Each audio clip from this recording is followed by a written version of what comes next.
Saludos desde el canal Diana Cuervo PhD. Hoy hablaremos de un tema, certificación de discapacidad, que es diferente a la calificación de pérdida de capacidad laboral y ocupacional. ¿Por qué es diferente? Porque la certificación de discapacidad es la que se utiliza para acceder a todos los beneficios diferentes a la seguridad social, como descuentos en crédito, inclusión, todo lo que está regulado en la ley estatutaria de discapacidad, ley 1618 de 2013. Mientras que la otra vía, seguridad social, calificar un puntaje de pérdida de capacidad laboral, se utiliza para aquellas personas que necesitan un beneficio de la seguridad social en sus subsistemas, llámese pensiones, riesgos laborales o salud. Entonces son dos vías diferentes. Ustedes han escuchado en los últimos días, en los noticieros y en el horario AAA, que sale una propaganda que dice certificación de discapacidad, acuda a su Secretaría de Salud y dice todos los pasos. A mi criterio personal, la discapacidad, la certificación de discapacidad debe tener un porcentaje, o sea, se debe graduar si es leve, moderado y severo, dado que dependiendo de eso se pueden acceder a diferentes derechos. Yo como médica calificadora, que soy experta en las dos vías de calificación y de certificación, aún así me queda difícil cuantificar. No me imagino a un juez o a una persona que tenga que definir el grado de discapacidad o si tiene o no una discapacidad para obtener un beneficio. Recientemente ha habido diferentes posiciones del Ministerio de Salud, de la Corte Constitucional, de la Corte Suprema de Justicia. Unos dicen que no se debe cuantificar y poner niveles, otros dicen que sí se debe cuantificar y poner niveles. Mi posición personal como académica investigadora y docente de salud pública y derecho laboral y seguridad social es que sí se debe cuantificar. Quisimos invitar a un experto en certificación de discapacidad a nivel mundial, Daniel Cid, para que aclare y a todo el público le diga la importancia y qué opina él para toda la población colombiana y toda la población mundial.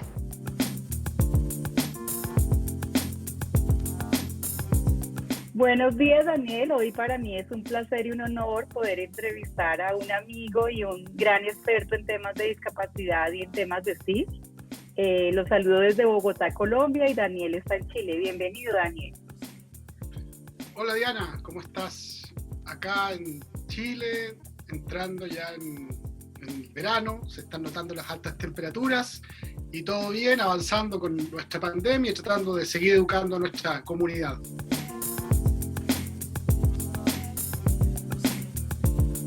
Hoy te hemos llamado porque queremos hacerte una entrevista puntual respecto a la certificación de discapacidad. Queremos que le cuentes a nuestro público en qué consiste eso y para qué sirve. Bueno, la calificación y certificación de la discapacidad en el mundo tiene una finalidad especialmente social. O sea, cuando me refiero a un enfoque social, es para buscar estrategias para apoyos a las personas con discapacidad. Entonces, ese proceso de calificación y certificación requiere que los países definan claramente las políticas, las normativas, los programas para apoyo en el proceso de inclusión social, ya sea el aporte de subsidios, el aporte de modificaciones en los hogares, el aporte en el transporte de las personas con discapacidad, o también vinculado a la compra o adquisición de algunos elementos, por ejemplo, ayudas técnicas que son muy caras y que se tienen que importar a los países, o también se incorporan los automóviles que están adaptados para las personas con discapacidad. Entonces, eso es como fundamental antes de calificar y certificar a las personas con discapacidad, tener muy claro para qué vamos a tener una credencial, para qué vamos a calificar y obviamente para qué vamos a certificar la discapacidad.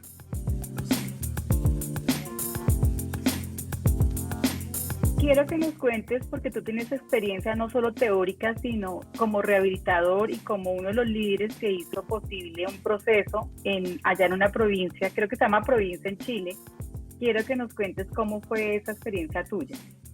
Tuve la fortuna de poder ser parte del equipo que se formó en Chile en el año 2012-2013 para empezar a desarrollar el proceso de calificación y certificación de la discapacidad y ser parte de un equipo en la región del Biobío, que es una de las regiones más grandes en Chile, luego de la metropolitana, y tener la fortuna de poder tener un tremendo equipo de trabajadora social, fonoaudióloga, psicólogo, equipo médico, y yo como kinesiólogo aportando en el proceso de calificación y certificación. Entonces, como era el proceso de incorporación de estos equipos profesionales en una red de evaluación, y desde la experiencia de la gestión aporté en cómo podíamos coordinar el ámbito de la atención primaria, los centros de rehabilitación, el mismo centro de la COMPIN donde llegaban los procesos y las evaluaciones y la documentación, y con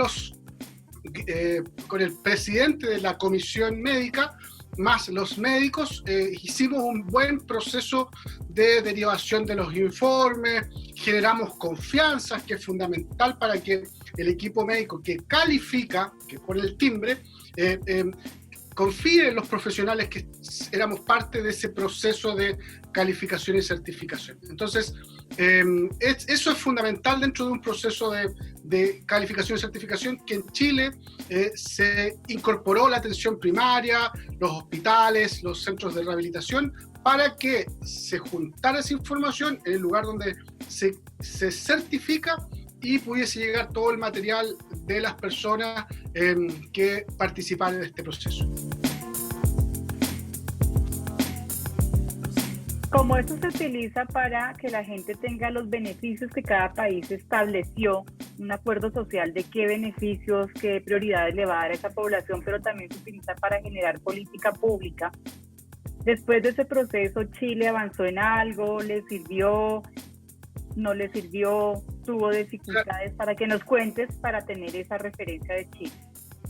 Claro, en este proceso, como el proceso de la evaluación de la discapacidad y los conceptos asociados a discapacidad todavía en Latinoamérica y en Chile especialmente, estamos en pañales en el sentido de que faltan campañas educativas, faltan incorporar el concepto de discapacidad en la sociedad. Falta seguir educando de por qué es importante estimular la inclusión social, que ya como concepto de inclusión social ya todavía no es inclusivo porque no deberíamos hacer programas de inclusión social. Como falta tanta educación en nuestro país, se fue incorporando lentamente y se fueron incorporando desde las bases, desde la presión de empezar a seguir educando a las personas, se empezaron a hacer modificaciones en algunas áreas, transporte, vivienda, especialmente, porque al tener esta credencial o al tener esta carnet de la certificación de la discapacidad, se generó un tema súper interesante, que las viviendas hubiese un subsidio gubernamental para hacer modificaciones en las viviendas de las personas con discapacidad, y también las personas que accedían a una vivienda que eran en un sector en una residencia con varios pisos, tuvieran la preferencia de tener el primer piso. Entonces son pequeños detalles que para una persona con discapacidad son gigantes. Aparte, se ha ido trabajando en los procesos del transporte, de los accesos a los recintos públicos y privados, y que de la mano con la parte legal, las demandas de la sociedad civil se han ido incrementando para exigir a las instituciones, al Estado, que se hagan estas modificaciones para que hayan procesos de inclusión. También incorporamos la accesibilidad digital, donde también los países tenemos grandes desafíos de hacer modificaciones para que las personas ciegas, por ejemplo, puedan transitar en las páginas web, y que ahora es un gran desafío para los países a facilitar estos accesos para que puedan comunicarse, puedan socializar, pensando en que estamos en un modelo de tecnología que llegó de un día a otro producto de esta pandemia. Dijiste un tema que a mí me fascina. Colombia entró en la OCDE y nos quedamos en tercer país digital. Pero ahí nos toca avanzar en el tema que dice Daniel, que sea digital para todos y que pueda ser para cada una de las personas. Ese sería un reto para los países de América Latina y para países del mundo, pero para América Latina, porque por eso hacemos estas alianzas con diferentes profesionales.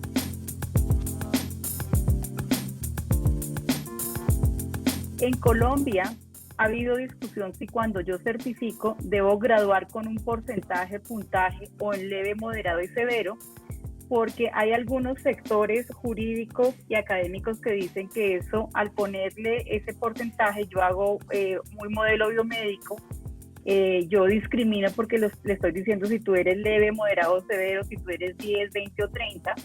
Y otros sectores dicen, eso es necesario porque yo necesito priorizar a quién le voy a dar los beneficios, tanto de inclusión, de protección, y hay dos corrientes.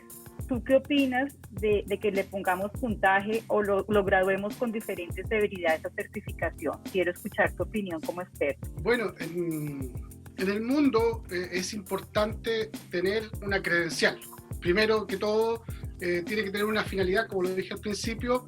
Si hay políticas, si hay normativas, si hay modelos de gestión, bueno, vamos a tener una credencial que va a decir si tiene o no tiene discapacidad, que es el primer paso. Si no tengo una política como país, no encuentro factible tener una credencial. Si no hay políticas, programas, normativas y beneficios, obviamente, sociales, no tiene una lógica de por qué tengo que tener una credencial. Segundo, si vamos a priorizar los recursos en países que están en vías de desarrollo y que no tienen, bueno, ningún país tiene todos los recursos para poder resolver todas las demandas sociales, entonces requerimos definir estrategias según las características de la población. Y cuando hablamos de las características de la población, vamos a identificar el abanico de opciones en el mundo de la discapacidad asociado a las deficiencias, que es generalmente cuando uno lo asocia al modelo biomédico.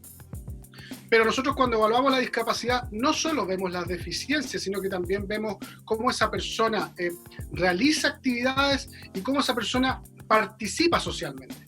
Por lo tanto, necesitamos saber esta persona en qué grado tiene discapacidad según los contextos donde vive.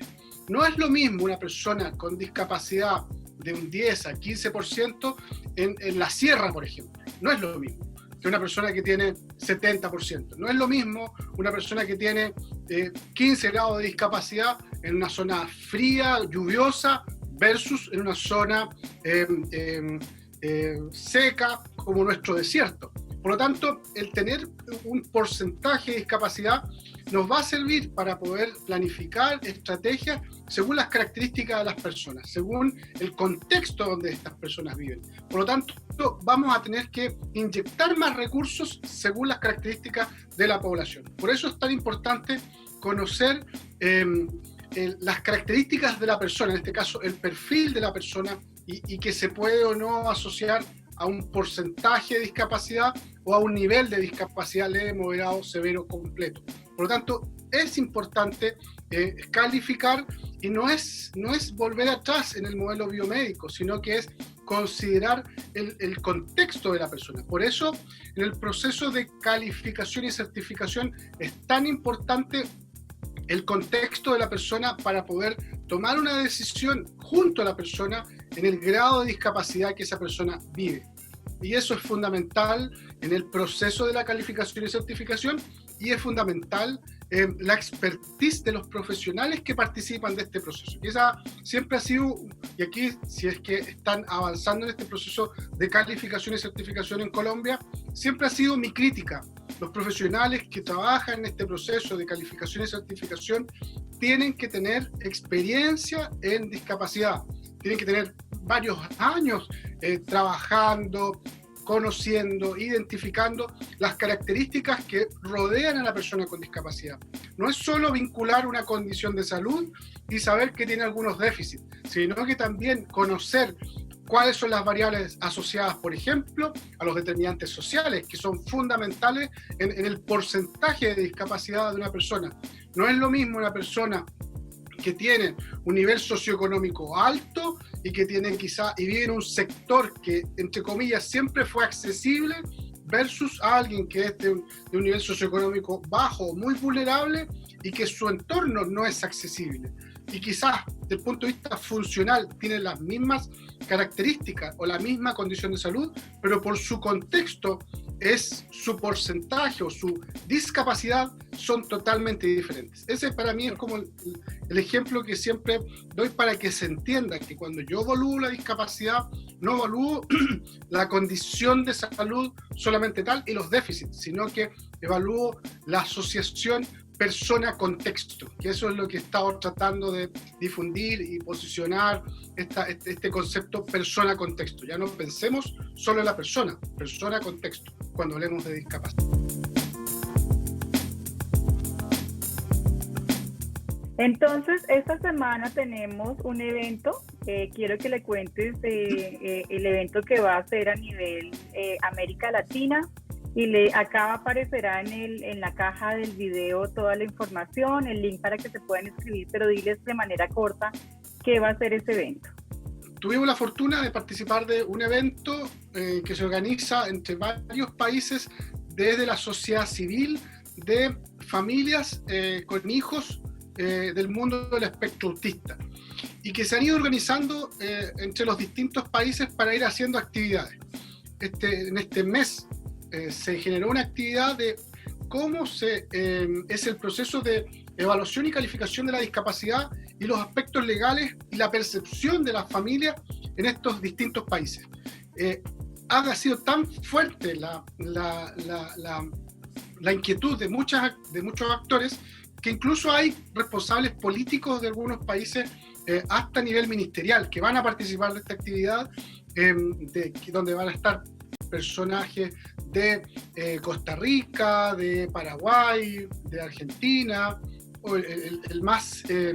El que está más interesado en este proceso es Ecuador, porque ellos están en la fase de creación y de lanzamiento del proceso de calificación y certificación de la discapacidad, y participan otros países, y entre eso está Chile, donde tuve la fortuna de participar como experto, y espero que este día jueves 12, desde las 13 horas horario Colombia hasta las 18 horas horario Colombia, se va a realizar esta actividad donde vamos a hablar desde los distintos países, las experiencias, las normativas y los procesos que cada uno de los países ha ido vivenciando en este andar de la calificación y certificación de la discapacidad. Yo principalmente le voy a dar el sello de la experiencia que he tenido en ese proceso, pero aparte voy a dar algunos tips respecto al proceso de gestión que se aleja un poco de lo que queda en el papel, sino que lo que uno ha ido modificando en el trabajo del proceso de la calificación y certificación, como por ejemplo lo que te decía de la relevancia que es incorporar profesionales con experiencia en el proceso de la evaluación y certificación de la discapacidad. Bueno. Muchísimas gracias, Daniel. Nosotros en Colombia tenemos una alianza y a todos los interesados pueden entrar a la página que aparece en el inbox acá del video, donde estarán los links para aprender mucho más de toda esta experticia de Daniel. Un abrazo caluroso. Bogotá está frío, ustedes están en verano. Seguiremos haciendo más contenidos y contándole a nuestro público más aspectos que son de su interés. Gracias, Daniel. Gracias a ti, Diana, y ojalá puedan participar este jueves 12 de esta actividad, porque va a generar cambios a nivel latinoamericano, así que todos invitados a este proceso de calificación y certificación, y conozcan lo que estamos haciendo en esta alianza Capacitium Maestría para avanzar en la formación, certificación de profesionales en todo lo que está asociado al funcionamiento humano, la discapacidad y la inclusión. Si les gustó este contenido y la entrevista fue de utilidad, los invitamos a dar like, compartir en todas sus redes sociales, incluida Facebook, Twitter, LinkedIn, para que otras personas interesadas la puedan conocer. Finalmente, invitamos al Seminario Internacional de Certificación de Discapacidad que encontrarán en la caja de este video, tanto la información de los conferencistas, dentro de los cuales estará Daniel Cid, y la inscripción. Por último, los invito a adquirir nuestro nuevo libro de Sistema de Riesgos Laborales en Colombia, en asocio con 12 coautores, donde compilamos de manera fácil y sencilla para empleadores, trabajadores, sindicatos y cualquier persona lo que usted debe saber del sistema de riesgos laborales en Colombia.